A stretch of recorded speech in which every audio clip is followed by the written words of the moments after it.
Hi friends, once again आपका स्वागत है आपके अपने यूट्यूब चैनल पे जिसका नाम है परीक्षा पर्व। हम देखने जा रहे हैं आरआरबी एनटीपीसी के प्रीवियस ईयर क्वेश्चंस। चलो स्टार्ट करते हैं क्वेश्चंस। तेरा फर्स्ट क्वेश्चन में क्या दिया है? A boat takes 51 minutes to go 10.2 km upstream. The ratio of the speed of the boat in still water to that of the stream is 7:6. How much total time in hours will the boat take to go 17.7 km upstream and 66.3 km downstream? ठीक है, तो हम देखते हैं पहले इसका concept क्या है बोट एंड स्ट्रीम का। तो ये हमारी रिवर है, ठीक है, लग नहीं रहे लेकिन है। ये हमारी स्ट्रीम है, इस डायरेक्शन में बह रही है, ठीक है, ये रही स्ट्रीम और यहाँ पे हमारी बोट है, ये बोट। अब ये बोट का भी डायरेक्शन जो है जा रही है इसी डायरेक्शन में, सेम डायरेक्शन में, तो उसको हम क्या बोलेंगे? Down stream. जब डाउन स्ट्रीम में जाते हैं, स्ट्रीम के साथ जाती है बोट, तो उसका स्पीड क्या हो जाएगा? ऐड हो जाएगा, ठीक है। अगर बोट का डायरेक्शन अपोजिट डायरेक्शन में और स्ट्रीम का डायरेक्शन अपोजिट डायरेक्शन में, दोनों एक दूसरे के अपोजिट डायरेक्शन में, तो उसको हम बोलते हैं अपस्ट्रीम। तब स्पीड क्या हो जाएगा? बोट की स्पीड से स्ट्रीम का स्पीड है वो माइनस हो जाएगा। यहाँ पे एक याद रखना, कभी भी बोट की स्पीड स्ट्रीम से स्पीड से ज़्यादा ही होगी, स्ट्रीम की स्पीड बोट से ज़्यादा नहीं होगी। अगर स्ट्रीम की स्पीड बोट से ज़्यादा होगी तो बोट कभी भी आगे नहीं जाएगी, अपोजिट डायरेक्शन में वो बह जाएगी, ठीक है। तो क्वेश्चन ऐसा कभी पूछेगा ही नहीं, ठीक है। तो यहाँ पे डाउन स्ट्रीम और अपस्ट्रीम का कंसेप्ट समझ में आ गया। अगर बोट अगर स्टिल वाटर में स्टेडी है, मतलब स्ट्रीम का स्पीड कुछ नहीं है, जीरो है, तो बोट का स्पीड क्या आएगा? वही आ जाएगा। अपस्ट्रीम और डाउन स्ट्रीम में बोट का स्पीड, अगर स्पीड स्ट्रीम का स्पीड जीरो है तो बोट का स्पीड प्लस जीरो और बोट का स्पीड माइनस जीरो, ठीक है। तो उसके बाद उन्होंने क्या बोला है? अपस्ट्रीम जाने के लिए उसको 10.2 किलोमीटर जाने में 51 मिनट्स लगते हैं। तो अपस्ट्रीम स्पीड, डिस्टेंस कितना दिया है? 10.2 डिवाइडेड बाय टाइम लगाए 51 मिनट्स, किलोमीटर है। अगर 10.2 डिवाइडेड बाय, अगर ये मिनट्स है उसको हावर करूँगा, डिवाइडेड बाय 60 करूँगा, ठीक है। तो 51 इंटू ये 60 ऊपर आ जाएगा। अगर इसको मैं कैलकुलेट कर रहा हूँ, 0.2 ये आ जाएगा 12 किलोमीटर पर आवर। ये मेरा आ गई अपस्ट्रीम स्पीड। ये अपस्ट्रीम स्पीड क्या है? b minus s. अब मुझे यहाँ पे नेक्स्ट क्वेश्चन क्या है? Ratio of the speed of the boat in still water to that stream, मतलब बोट की और स्ट्रीम की रेशियो दी है 7:6। तो इनका डिफरेंस क्या है? 1 यूनिट। अभी उनका बोट का और स्ट्रीम का डिफरेंस क्या है? 12 किलोमीटर पर आवर, ठीक है। तो ये क्या आ गया हमारा? 12 किलोमीटर। तो यहाँ पे आ गया 1 यूनिट की 12 किलोमीटर। 1 यूनिट 12 किलोमीटर, तो बोट की स्पीड क्या आ जाएगी? 12 इंटू 7 84। बोट की स्पीड आ गई 84 और स्ट्रीम की स्पीड आएगी 12 इंटू 6 72, ठीक है। तो ये हमारे पास बोट की स्पीड आ गई। अभी नेक्स्ट क्या दिया है क्वेश्चन में? How much total time will the boat take to go 17.7 kilometre upstream and 66.3 kilometre downstream. अभी डाउनस्ट्रीम स्पीड क्या आ जाएगी? 84 प्लस 72, ये आ गई 156, ठीक है। तो यहाँ पे टोटल टाइम निकालते हैं 17.7 divided by 12 plus 66.3 divided by 156। अगर इसको मैं ये करूँगा डिवाइड 12 इंटू 12 1 पॉइंट, तो बचा कितना? 5 और 4 बचा कितना है? ओके 7 और 6 1.475 प्लस 66.3 डिवाइडेड बाई 1। देखो ये अगर इसको मैं 4 से मल्टीप्लाई करता हूँ, ये 624 और 663 से अगर 624 माइनस करता हूँ, ये क्या आ जाएगा? 39, ठीक है। ये जीरो आ गया इधर, तो 156 है। अगर मैं वापस इसको 2 से मल्टीप्लाई करूँगा तो ये कितना आ जाएगा? 312, ओके। ये 312, तो ये आ जाएगा, पहले आ जाएगा इसमें 4, देन 2 से कर रहा हूँ, तो 390 से 312 माइनस करना, ये आ जाएगा 78। अगर ऐड किया 0 डिवाइड बाई 156 करूँगा 472, तो इसमें वापस क्या आ जाएगा? तो ये टोटल हमारा क्या आ जाएगा 1.475 प्लस 0.625। ये देखो अभी ये 75 और ये 25, मतलब ये क्या आ जाएगा, देखो यहाँ पे 1.475 और ये 0.425, ये 75 और ये 25, तो एक हो जाएगा। तो यहाँ पे क्या आ जाएगा 0 मैं यहाँ पे 5 करूँगा, मतलब 1.500 और 0.400, तो ये क्या आ जाएगा 1.9। तो आंसर क्या आ जाएगा 1.9 hours. Option number 3 is our correct answer. तो एग्जामिनर चाहता है आपका यहाँ पे कैलकुलेशन में टाइम चला जाए, इसके लिए उसने क्या किया यहाँ पे कॉम्प्लेक्स नंबर डाले, कैलकुलेशन में टाइम चला जाए इसके लिए, ठीक है। अदरवाइज ये क्वेश्चन इजी था। तो option number 3 is our correct answer. तेरा हमारा second number question, which of the following number is divisible by 7। यहाँ पे देखो जो ऑप्शंस दिए है ना वो 3 डिजिट के 2 डिजिट के दिए हुए हैं, तो ईजी है निकालने के। अगर हमारे पास ऑप्शन रहेंगे 4 डिजिट 5 डिजिट और नंबर ज़्यादा रहेंगे तो हमें वो डिविजिबिलिटी रूल अप्लाई करना पड़ेगा। तो पहले हम देख लेते हैं डिविजिबिलिटी रूल क्या है 7 का। तो हम कोई भी नंबर ले लेते हैं, इसमें से ऑप्शन 1 ही ले लेते हैं 894। अगर हमारे पास ये नंबर है, इसमें से जो लास्ट डिजिट रहेगा यूनिट डिजिट वो क्या है 4 है, उसको हम क्या करेंगे डबल करेंगे 4 इंटू 2 3। और जो रिमेनिंग डिजिट्स है 89 में से हम 8 को माइनस करेंगे, तो 89 माइनस 8, तो ये क्या आ जाएगा 81। अगर 81 7 से डिविजिबल है नहीं है तो ऑप्शन 1 तो हमारा वैसे ही चला गया, मतलब ये डिविजिबिलिटी रूल यहाँ पे अप्लाई नहीं हो रहा है। अगर आपको देखना है तो 1 का डबल करोगे और इसमें 8 में से माइनस करोगे, 8 माइनस 2 6 आ जाएगा, 6 भी 7 से डिविजिबल नहीं है। तो ये डिविजिबिलिटी रूल है 7 का। अगर हम यहाँ पे देखेंगे नंबर छोटे हैं तो हम सीधा देख सकते हैं डिविजिबल करके 7 से, ये तो ऑप्शन 1 तो नहीं आएगा। ऑप्शन 2 भी देखो 7 से नहीं जा रहा है। ऑप्शन 3 यहाँ पे देखो 875 डिवाइडेड बाई 7, 7 1 क्या आएगा 2 और ये आ जाएगा 5। सो 125 से अगर मैं इसको 7 से मल्टीप्लाई कर रहा हूँ 125 तो 875, तो ऑप्शन नंबर 3 हमारा क्या आ जाएगा 7 से डिविजिबल है। अगर 687 अगर आप देखोगे वो 7 से नहीं है, 687 डिवाइडेड बाई 7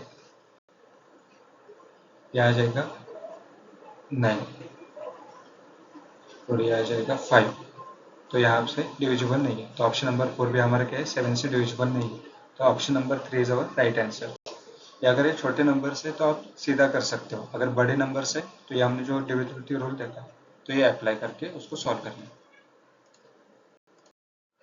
ये रहा नेक्स्ट क्वेश्चन, क्वेश्चन नंबर 3 क्या दिया देखते हैं। एक वस्तु 1300 में खरीदी गई थी, उसका मूल्य 35% बढ़ा दिया गया था। इसके बाद इसे मार्क किए गए मूल्य पर 20% की छूट के साथ बेचा गया। इस लेन देन पर लाभ का प्रतिशत क्या था ये पूछा है। ऑप्शन 1 है 7%, 10%, 6% और 8%। अभी यहाँ पे हमें एग्जैक्ट वैल्यू भी दी है, लेकिन क्वेश्चन में ये पूछा नहीं है कि परसेंटेज वैल्यू कितना है, यहाँ पे परसेंटेज पूछा है, एग्जैक्ट वैल्यू पूछी नहीं है। तो यहाँ पे जरूरत नहीं कि 1300 लेके क्वेश्चन को सॉल्व करें। एग्जामिनर चाहता है कि आप इसमें फंसे और एग्जैक्ट वैल्यू लेके निकालें। इसको भी हम दो तरीके से सॉल्व कर सकते हैं, ठीक है। तो देखते हैं मेथड 1 है कंसिडर करके, और मेथड 1 कंसिडरेशन।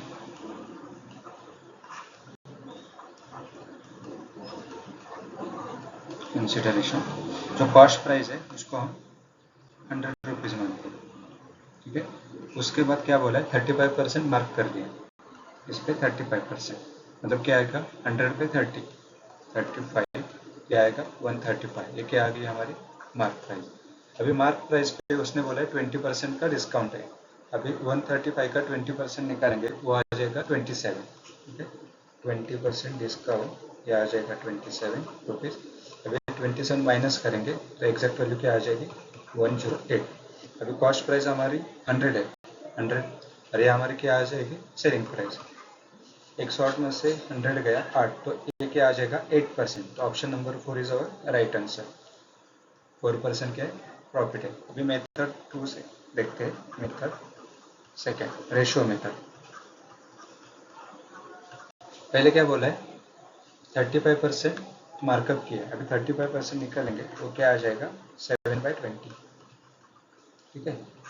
ये 7 से जाएगा, ये जाएगा 20 से 20 इंटू 500 7 इंटू 5 35। अभी 20 पे उन्होंने क्या बोला है 35% मतलब 7 बढ़ जाएगा, ये क्या आ जाएगा 20/27।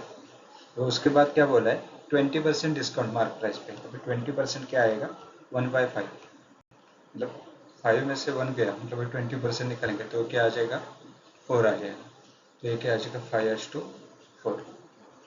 इसको हम मल्टीप्लाई करेंगे 20 इंटू 500 27 इंटू 4 108, तो कितना प्रॉफिट है 8% का। आंसर क्या आ जाएगा 8%, मतलब option number 4 is our right answer. Here are next question, question number 4. Question 4 में क्या दिया है, at what rate of interest in percentage per year will the sum of money double itself in 5 years on simple interest? एक साधारण ब्याज पर कोई राशि कितने प्रतिशत वार्षिक दर से 5 वर्षों में 2 गुना हो जाएगी। एक अमाउंट है जो सिंपल इंटरेस्ट पे हमने लिया है, अगर मुझे 5 वर्षों में उसको डबल करना है तो कितना प्रतिशत मुझे इंटरेस्ट देना पड़ेगा। अभी हमारा फॉर्मूला क्या रहता है सिंपल इंटरेस्ट का, interest is equal to principal into rate of interest into time divided by 100। Double कब हो जाएगा, जो हमारा इंटरेस्ट है वो उतना ही मिलेगा, जो मेरा प्रिंसिपल है उतना ही मेरा इंटरेस्ट होगा, मतलब इंटरेस्ट इज इक्वल टू मेरा पी हो जाएगा। तो मैं क्या करता हूँ P is equal to P into rate of interest मुझे निकालना है, टाइम दिया है 5 डिवाइडेड बाय 100। पी यहाँ से पी से पी गेट कैंसिल हो जाएगा, तो 100 is equal to R into 5। So ये आर अगर मुझे निकालना है तो 100 डिवाइडेड बाय 5, तो रेट ऑफ इंटरेस्ट मेरा कितना आ जाएगा 20%। तो आंसर क्या आ जाएगा मेरा ऑप्शन नंबर 2 20%। ओके, अगर मुझे फॉर्मूले से नहीं निकालना है तो सिंपल क्या है मैं ऑप्शन से भी चला जाता हूँ ना, तो ये आ जाएगा। अगर मुझे सेम ये अमाउंट मिलना चाहिए, अगर मैं देख रहा हूँ यहाँ पे ये 40% से, तो ये कितना आ जाएगा 40 इंटू 5 200 आ जाएगा। ओके 40 इंटू 5 ये 200, मुझे क्या चाहिए 100% चाहिए, तो ऑप्शन 1 मेरा नहीं होगा। अगर मैं ऑप्शन 2 से जाता हूँ तो मुझे 100% मिलता है 20 इंटू 5 ये 100%, राइट। अगर मैं ऑप्शन 3 से भी जाता हूँ तो मुझे कितना मिलेगा 120 और 110, राइट। तो 22 इंटू 5 इज इक्वल टू 10%, तो ऑप्शन नंबर 3 नहीं रहेगा। सेम 18 से भी जाएंगे तो 100% नहीं रहेगा, तो ऑप्शन नंबर 4 भी नहीं, तो हमारा आंसर क्या आ जाएगा 20%। ये रहा हमारा नेक्स्ट क्वेश्चन, सिंप्लीफिकेशन का है, इसको हम पहले लिख लेते हैं यहाँ पे 144 divided by 8 divided by 4 into 7 plus 7 minus 5 plus 8 minus 9 plus 2 bracket complete कर ले ब्रैकेट और डिसमिल। हम पहले क्या करेंगे बॉडमस से पहले ब्रैकेट सॉल्व करेंगे, पहले ये ब्रैकेट करेंगे अंदर का 9 प्लस 2 11, ठीक है। तो यहाँ पे क्या आ जाएगा हमारा 11 आ जाएगा, और 5 प्लस 8 13 माइनस 11 ये क्या आ जाएगा 13 माइनस 11 ये आ जाएगा 2। तो यहाँ पे क्या आ जाएगा 7 प्लस 7 माइनस 2, अभी 7 माइनस 2 आ जाएगा 5, 7 प्लस 5 ये आ जाएगा 12। तो एग्जैक्ट क्या आ जाएगा सिंप्लीफिकेशन में 144 divided by 8 divided by 4 into 12, ये फाइनल आ गया। इसमें 8 अगर मैं 4 से डिवाइड कर रहा हूँ ये आ जाएगा 2 इंटू 12 24, अगर 144 को मैं 24 से डिवाइड कर रहा हूँ ये आ जाएगा मेरा 6। आंसर क्या आ जाएगा ऑप्शन नंबर 3 6।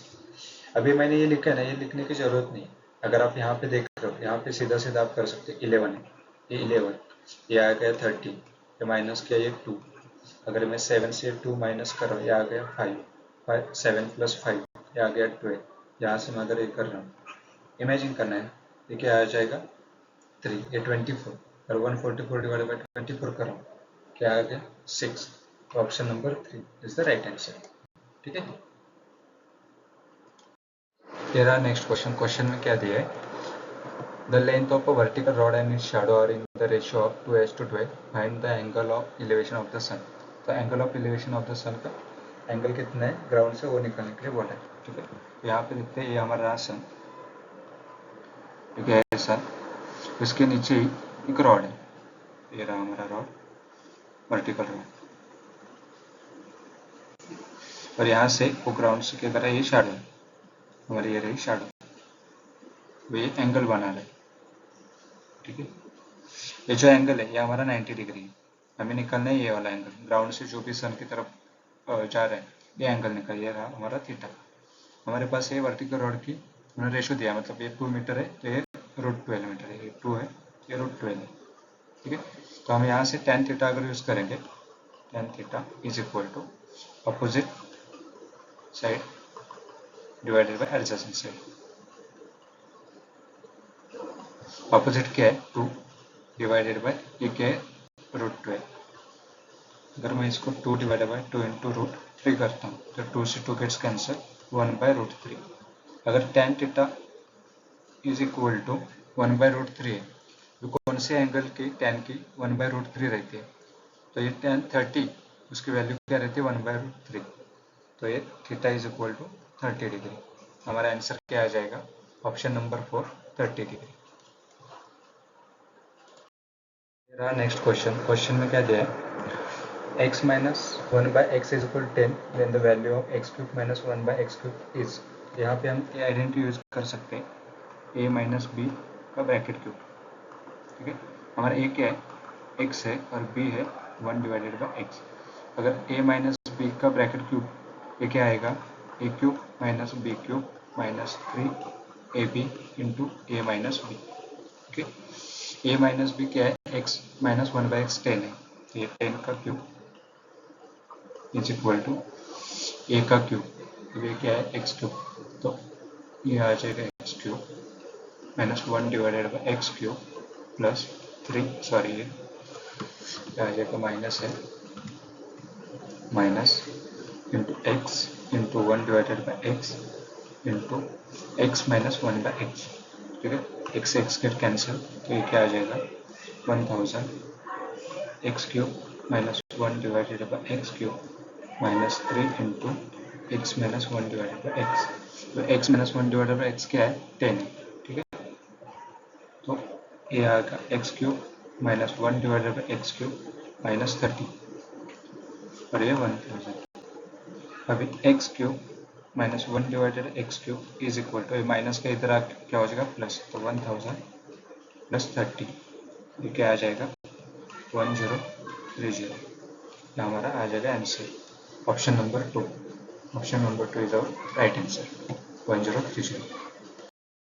मेरा क्वेश्चन में क्या दिया है, a cook earns 8,400 per month. If she spends 60% of each month, how much will she save in rupees by 1/4 of the year? तो एक महीने में क्या करे, वो 60% स्पेंड कर रही है, तो 40% क्या कर रही है, सेव कर रही है। ठीक है, तो हमें 1/4 ऑफ द ईयर का कितना सेव करते हैं वो निकालना है। ठीक है, चलो हम सेविंग निकालते हैं इसका, सेविंग वो महीने में कितना सेव करते हैं, 8,400 में से 40%। ठीक है, अभी 40% ये हो गया महीने का, अभी हमें ईयर का निकालना है, तो हमें क्या करना पड़ेगा, 12 से मल्टीप्लाई करना पड़ेगा। तो ये एक साल में वो क्या करे, इतना सेव करे।